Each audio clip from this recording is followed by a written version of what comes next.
Hey guys, and welcome back to another YouTube video. In this video we're going through the trade targets for round 7 and going through I have about 5 or so guys that I want to trade in and about 3 or 4 guys that I want to necessarily trade out or are on the chopping block. So we'll go through my thoughts on those the 5 main guys that it seems like are being traded in. And well, there's 1, 2, 3, 4. There's a top 6 that I don't have at the moment that are in conversation for me, and why I may decide to go against, I guess, the necessary grain of things, and maybe go against the grain, I guess, and trade in players that maybe not going to score the best, but I maybe want to just try something. And Before we get into this video, remember to like and subscribe, turn the notification bell on so you know when I upload, and let's get into the recap. So, as you can see here, Hugo Garcia, top guy in. He's a rookie though. We talked about him in cash cows, and yeah, huge trade in, and I think this is going to be the main one as he's paired with one of these 6 or 7 primos. So first guy is Jack McRae, and I initially have had him in my trade-ins and had him out, not in my trade-ins, had him wait a week. I think he's one that you can almost wait a week just because he's playing for a 74 break even, 715k. I don't think he's going to damage you too much. Say he goes 120.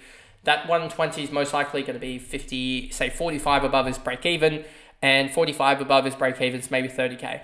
So I reckon you can wait a week with him, honestly, and he may be just a straight swap for me with the likes of a Luke Jackson, because they may even be the same price, etc. next week, so I may do that. So I'm probably going to hold on Jack McRae and not go in this week, just because his role hasn't necessarily changed. And yeah, I think you can wait a week to see what happens with the side with Libba back, and how that makes the side change a little bit. And also, I think from memory, he may have scored a lot of his points in the last quarter. I need to just double check that, whether it was him pretty even around the quarters, or whether he was, let me just check here, Western Bulldogs.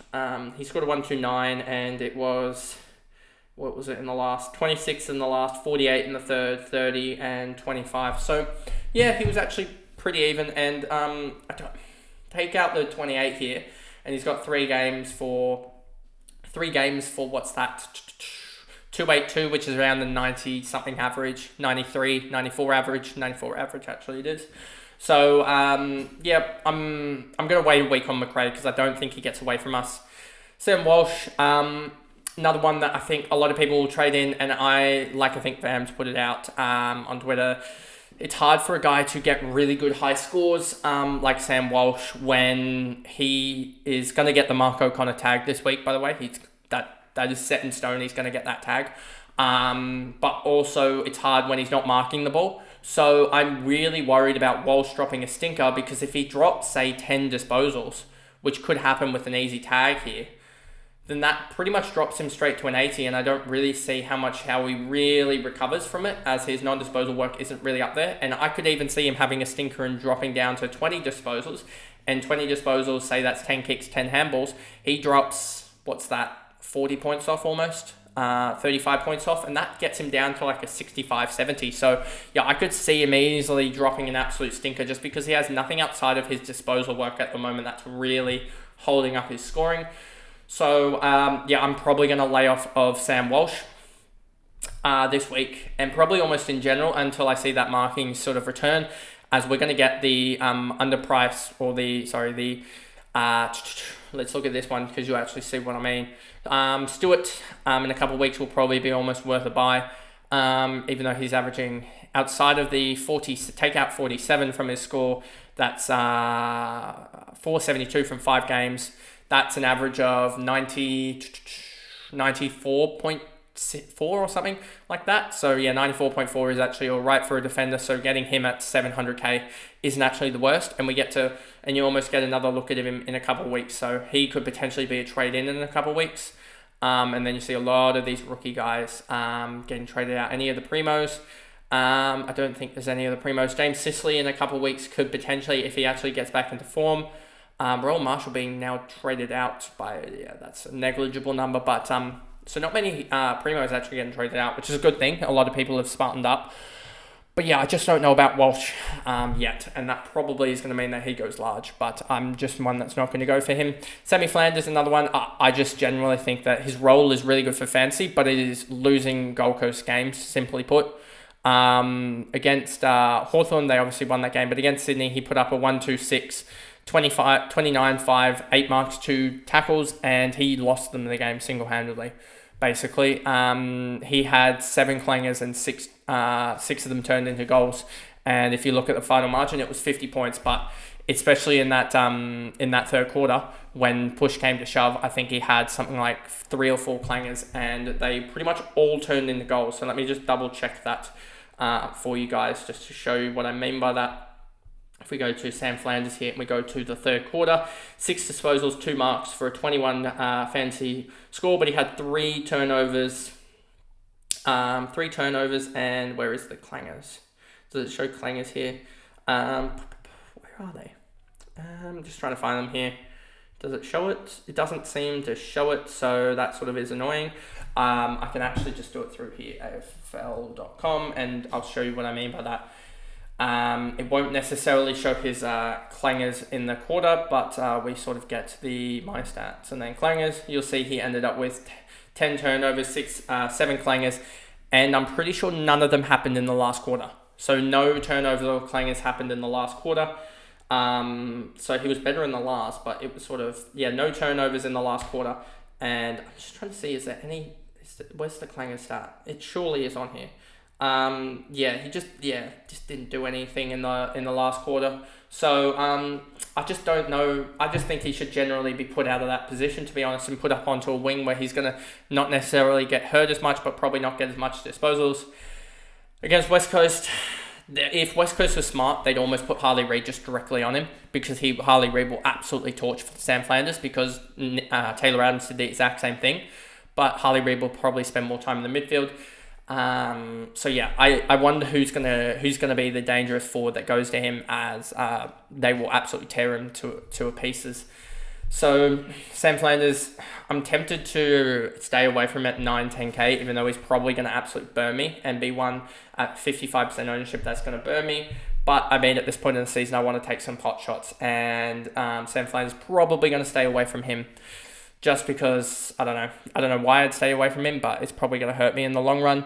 Nick Dacos, he looks primed and ready to go back, but a 124 break even. I may play against that this week, even though it is Essendon at Anzac Day. And if we look at the fixtures, he averages almost 100 against Essendon, so it's almost his best, one of his best oppositions to play against. He averages, 1, 2, 3, 4, 5, 6, 7, 8. It's his 9th best, so it's a middle of the ground game for him. So Anzac Day, he's probably going to turn up against Essendon. So we'll see what happens. I'm tempted to fade him this week just to get him in next week, because I know next week he's most likely, the worst he's going to be is 900k, and I can get that from like a Jackson or something like that. So we'll see. I probably am going to end up potentially with the likes of now thinking about it, Jack McRae and Caldwell, and just go really strong in that forward line and just hope that midfield can hold up, I guess. So Nick Dacos, probably going to fade him this week, but we'll wait and see on that one. Jai Caldwell, I really like the pot shot on this one, even though I wouldn't actually be... If I was still in contention, if I was like 1,000 ranked and whatnot, and I was still in contention, I wouldn't be going for him, but I kind of want to just go for him just because he's been so good in this Essendon midfield, and last 3 average 109, and to show to you why it's probably not going to work, because I have a feeling his role change is going to actually happen, and it's going to deflate his scoring. But I'm at that point in the season now where I'm just like, why not just go for it? His L5 is pretty good. It's a 95. He's going to be almost a top 6 forward, I would suggest. So yeah, I'm probably going to go for Jai Caldwell and stay, I guess, away from these sort of big guys, as I kind of want to just try it and see how it works, as it's probably going to fail, but if it does work, then I somehow am, if I somehow get I would have to probably get 5 or 6 straight trade successes just to get back in the mix. So why not go for it at this point, as my cash generation is dead, and the only way out of that is to take some pot shots, I reckon. So might as well do that. Dane Zorko, 6 games, 661. I really like this pick, but he's 908k, and he just stuffs up all the buys for me, so I wouldn't be going for this. Going for it on Supercoach, but not on Fantasy, just because I have Fisher and also Whitfield on the round 12 bye, so I'm not going to load up on him. Heaney, Closey, Graham, Gawn, understand all these guys. Gawn's a VC option, so I understand why people are trading him in. Jordan Dawson, I'd wait a week just because of the effect of the Matt Crouch return, as Matt Crouch, when he's not got Matt Crouch in the side, Jordan Dawson averages under 100, but when Matt Crouch is in the side, he averages under 100, and when Matt Crouch is out of the side, he averages across the last 2 years like 115, something like that. It's something pretty big when Matt Crouch isn't in the side. So and outside of that, so Heaney, Gawn, I understand these guys getting traded them in. They're two of the best scorers in the game at the moment. Heaney's ranked 4th and Gawn is ranked 3rd. And then who's actually ahead of them? You've got Harry Sheasel still in top at 126, and you've got Sam Walsh in 2nd place, but they should probably drop down a little bit. And Walsh, at least, I expect to drop down slightly, and as his sort of spike game of a 140, I think, calms down a little bit, and especially with a probable tag incoming, that he probably drops down. So I think Gawn and Heaney being the absolute huge, they're huge price tags. You get 1.02 million, 1.12 million, for Gawn. So that is pretty hefty, but I think he's going to be top of the line, and even though I do say don't trade these guys in, it is hard because Gawn is 89 break even. I struggle to see him getting lower given the matchups that he's got in Richmond, Geelong, Carlton, Eagles. That is a pretty good matchup in the next sort of 4 weeks. He's got one tough matchup and at least 2 easy matchups in Geelong and the Eagles, and then the Richmond game should be a good matchup for him. So yeah, looking at that, I think he is he's a possible VC in 3 out of the 4 games there, or whatever, VC or captain in 3 out of the 4 games. So I reckon he's still a good trade in, even though I said no to like a Zach Merritt a couple of weeks ago. And that was because Zach Merritt does have a toughish run, and now he's got a 138 break even, Zach Merritt, and his role has actually changed. So I said no to Zach Merritt, I think, around here, and I guess that sort of panned out a little bit. Heaney, Hawks, Giants, Freo, Carlton, Western Bulldogs. Yeah, I'd say he's still a good trade in. 107 break even though is tough, so you may want to go for like maybe a Zorko or a Zorko who's 60k cheaper. Maybe get in a McRae who's a lot cheaper than that, 250k you save there. Maybe Caldwell if you think the role's going to stick. Who else is there? For here? A Flanders if you don't still have him. I'd be getting those guys in before Heaney, to be honest with you, and waiting on Heaney, even though he is a 119. It does suck, but sometimes you just have to pod against these guys. Anti-pod them. And then Jordan Dawson we talked about. Nick Martin, he's going really well, and 911k, he's not really at that most expensive point yet. 106 break even, but does have Collingwood, Eagles, Giants, North, Richmond, Suns, and Carlton. He has a really friendly fixture, I reckon, so you can grab him up. Elliot Yeo, I would probably almost be staying clear now, given that I'm wondering if he's going to be top 6 sort of defenders, and I reckon you can just get guys that are around the same price point and probably averaging slightly more, so I would probably stay away from him. Baker, I understand this one as well. This one will be an interesting one to look at. I probably want to give him another week as he's 725k and only went 92 against the Eagles, but another one to watch given his role. McAuliffe, Biggie, Dale, etc. And then we sort of move on from there, and all these guys. I don't know why you'd be trading in Matt Roberts again. He's just doing his thing and he's going along nicely. Projected a 49 against the Hawks. Yeah, stuff off.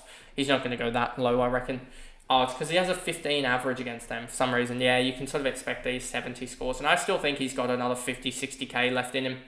But we'll wait and see how he goes. Whitfield, I wouldn't be trading him in now, given his inflated price of 935 and a 117 break even. I think he's going to hold around 900k, but I don't think he's going to be that good of a trader. So that pretty much is the video there. Not many other guys to talk about necessarily. They're all sort of below 700 or so trade-ins. Trade-outs for the moment. Zach Williams, understand that. We can get rid of that. Tom Stewart, get rid of that favourite. Zach Williams, Sanders, Massimo D'Ambrosio, I will be trading him out. I can tell you that. Luke Jackson, possible trade-out for me if I wanted to go big with the sort of Nick Dacos and Flanders trade-ins, but I want to sort of almost go against the grain and sort of see if I can, it will probably ruin my season, but go against the 50% owned guys, which is going to really hurt when they do score. Stewart, understand that with the sort of 1 week that he's got there with the concussion, as in Supercoach you'd probably be holding just because it's worth trading him out is sort of a dumb move, I reckon, just because you have limited trades. Fisher, I understand why a lot of people are trading him out. I'm not at the moment, but he may do in the next sort of week, as I may have to go a Luke Jackson and a Zach Fisher up to potential couple of underpriced guys as well again. And then you have mostly rookies here that are getting traded out. So that is pretty much the video there on the trade targets. And I guess I will see you guys for Wednesday's videos, but I'll be recording them on Tuesday night, so in 5 or 6 hours now. So I'll be recording those ones, and they will come out on Wednesday as we have the Wednesday game, which is going to make my Tuesday a long day. But anyway, I'll see you guys in those videos tomorrow, I guess, or whenever they come out. I guess I'll be recording them on Tuesday, but they'll come out on Wednesday. So I'll see you guys in those videos. Bye, guys.